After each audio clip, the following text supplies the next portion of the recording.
Welcome back to day 2 of the Summer Over the Rainbow free training. And my name is Paula Dreyer, for those who I have not met yet. And I'm a pianist, educator, and composer. And I wanted to thank Leela Viss yesterday for her guest teaching. That was very, very fun and informative. So she gave a handout about all of the introductions and endings and interlude. So I hope you're able to print that out. And just to recap, she was saying you can take the very first phrase of a piece or the very last phrase and use as an introduction and end on a 5 chord if you're doing the intro in order to have it lead into the opening melody. And then she gave that wonderful interlude that was inspired by Billy Joel. So that's a great thing to just have memorized at any point if you're on a gig or if you're playing in church and you just need to add more time. That's a great little interlude to just have memorized that you can pull out at any moment just to add time. So I recommend that you memorize that little gem that she gave. And then tomorrow we have Jeremy Siskind guest teaching, and he is an incredible jazz pianist. He's a Yamaha artist, very kind person, and wonderful pianist. And he's going to teach us how to reharmonize some of the simple chords we're working with today. So he's going to blow our minds and really impress us with all of these wonderful jazz voicings and reharmonizations. Today we're going to be much more basic. I'm more like Leela Viss, where I'm very logical and I'm very classically oriented, so I'll give you very specific ways that we can play with the harmonies from today. So Jeremy's one of the guest teachers in Piano Connect, as is Leela that you met yesterday. And then we also have Tim Topham, Dennis Alexander, Samantha Coates, and Bradley Sowash. So it's my dream team of favorite creative piano teachers. And we are meeting next weekend. It's called Piano Connect. So pianoconnect.org. If anyone is interested in joining us, please take a look at that website. It's going to be very fun. All right. So I hope you were able to print out the lead sheet that I sent you. And I'm going to assume that people already know the basics of playing off of a lead sheet, but if you don't, please reach out to me. I'll just tell you very quickly. So you just take the melody. I'll change my camera. So you play the melody as written, so that should be easy. And then the chords are written above the melody. And if it doesn't have an M, then it's assumed that you are playing in major. And if it does have the small m, then it's a minor chord. So you have just C major, A minor, E minor. And then if it has the 7, you can put it in or you can leave it out. And I want you to play around with, is it a major 7th or is it a minor 7th? It's kind of up to you. You just try both and use your ear and see what you like. And so you just play it with the melody.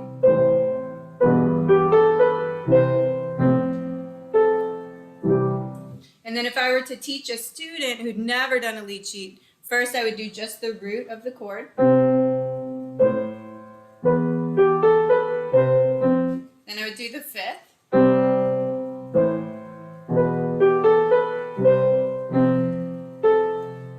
So just doing those already sounds really nice. And then you would do the blocked chords. And then finally you could roll the chords. So that's just doing very simple root position triads. So that is the differentiated learning of how to approach it with very beginners. But for you all, I'm sure you're ready to dive in and make this sound more lush and more interesting. So the first thing we're going to do is to take the melody, and the melody note is always going to be in our 5th finger because we need our thumb to play the 6th below the melody. And we don't have to worry about is it a major 6 or a minor 6. Just play, it's almost always white keys. And if it's 8th notes, just play the 8th notes only.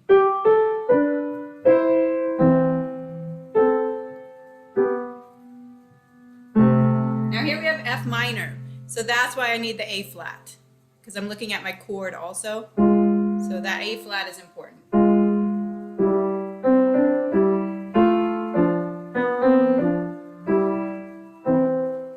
Okay, can everyone give that a try? So I'm just playing the melody with my fifth finger and playing a 6 below it. And you can get off mute if you have a question or write it in the chat. If you want to play around with the left hand, just do a lot of root, fifth, root.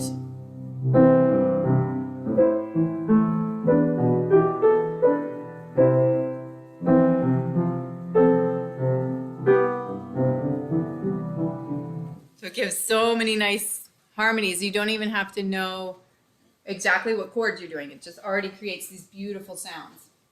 F minor.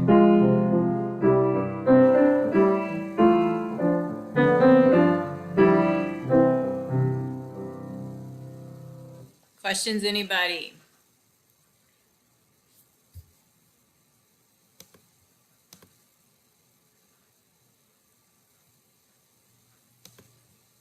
Okay, if you're ready, I'm going to move to the next thing. Okay, so we're just working off of this beginning A section right now.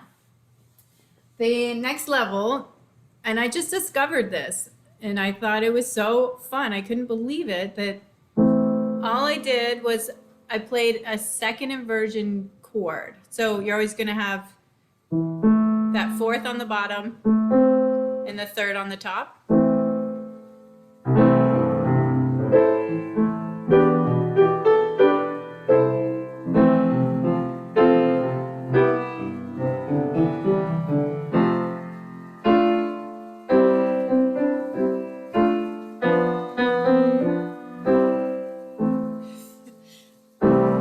So the only one, I think in the very beginning chord, you might want to put the G in there. So that's that C6 chord that if you did the Jingle Bells free training and Bradley Sowash showed us the C6 chord. So it's just a C first inversion and you add the A in there.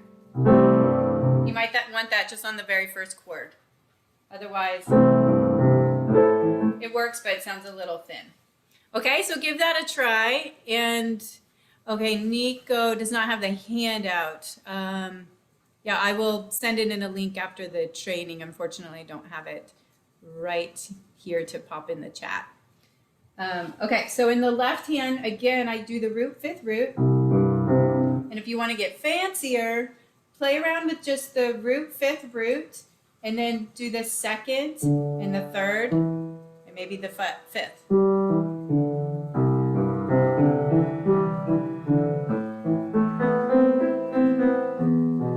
And then if you do the E minor, you want an F sharp.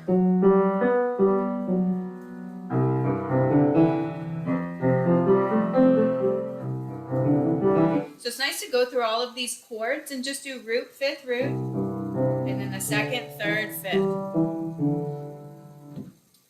Okay, so that would be like...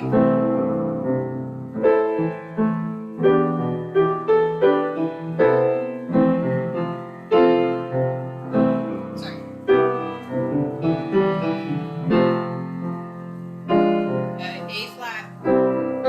Here you can do the C sharp, because it's an A major chord.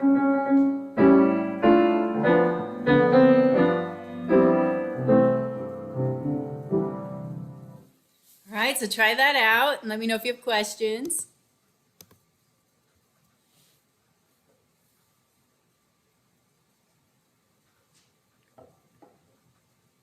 The cool thing about this exercise is, oh, thank you, somebody that dropped that link. Thank you. You don't need to know exactly which chord you're doing and which, is that a major seventh or is that a minor seventh? Is that a sixth? What is that? It doesn't matter. It just, it all sounds so beautiful just by doing that inversion. You just keep it, you keep your hand the same way the whole time. And it creates all these lush colors. Okay, are you ready for the third one? Oh no, my name is covering what I'm playing. Oh dear.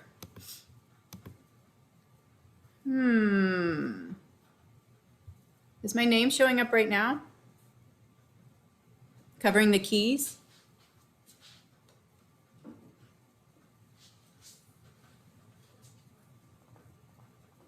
Yes, it is.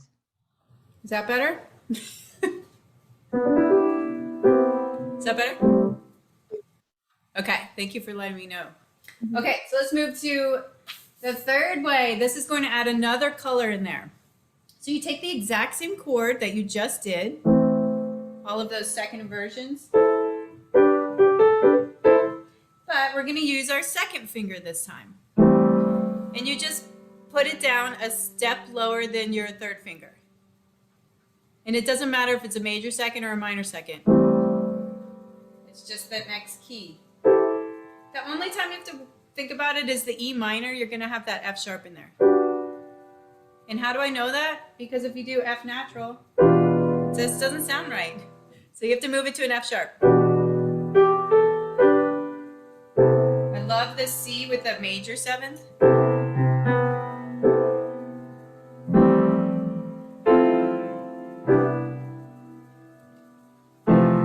So nice. There, I like to do a C sharp, but it's fine if you do a C natural. Either one's fine.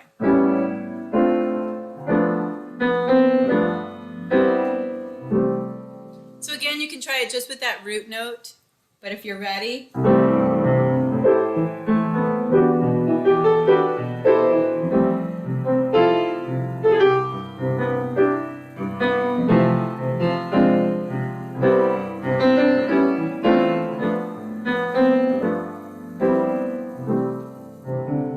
you can try filling out your left hand a little bit.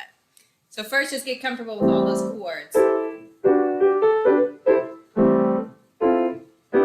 So it's so fun that you can just keep that same position and move it all around and get all these lush harmonies.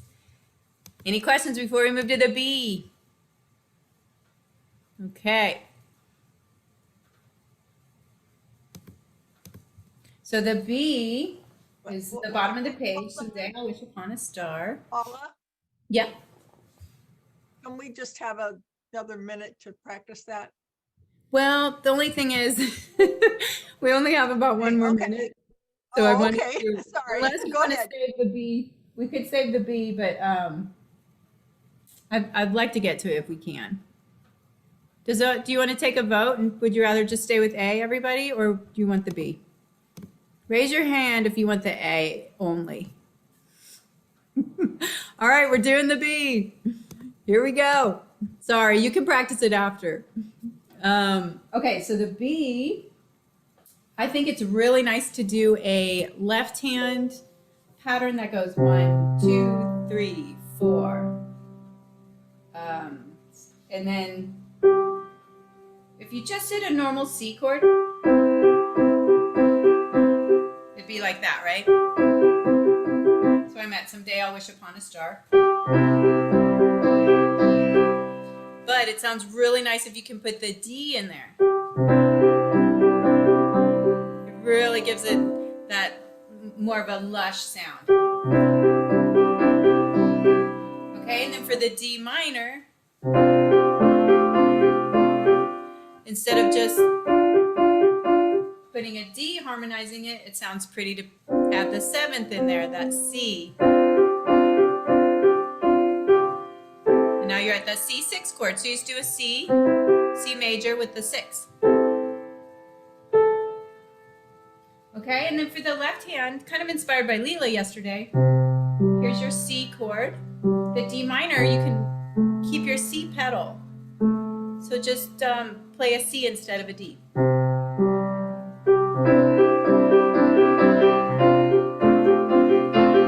And then go up to the B. So you're just doing this. All right, the C, the D minor, and here's your C6, but going up to the 7th. So that's a beautiful left hand accompaniment there.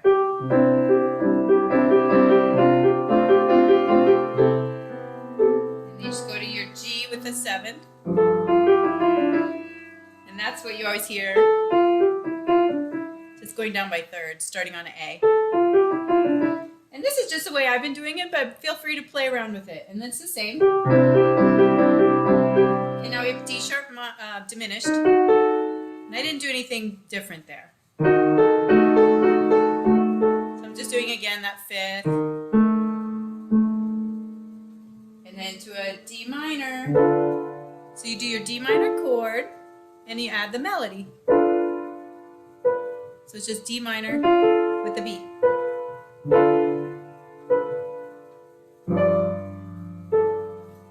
And then you're back.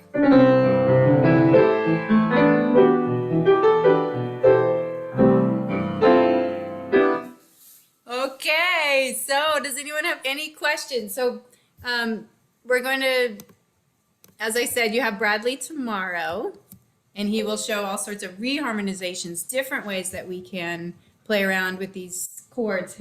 I think he's going to show some chord substitutions instead of, these are very basic ways of harmonizing the tune, and he's going to show us how to substitute some of those chords with different chords, and I'm sure I'll have some fancy jazz voicings for us that we can try out.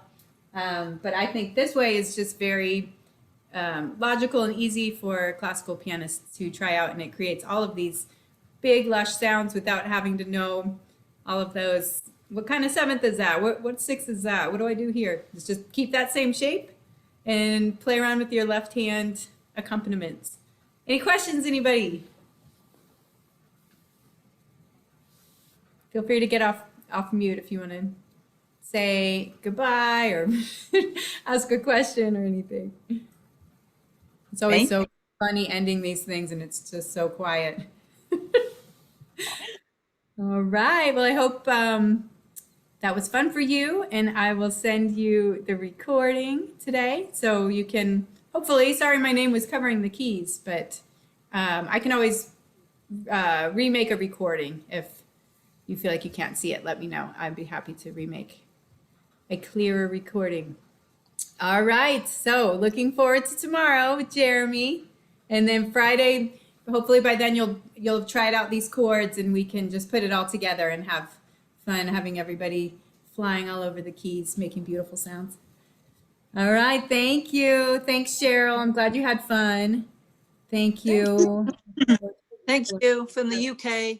Oh, you're so welcome. It's so fun to see people from all over the world. I love that.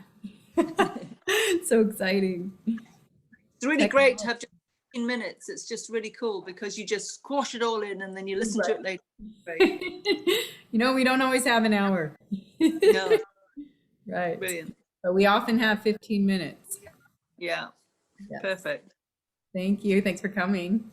Thanks for you. coming, Bye. Anne. Good seeing you. You too. Love it. Take care.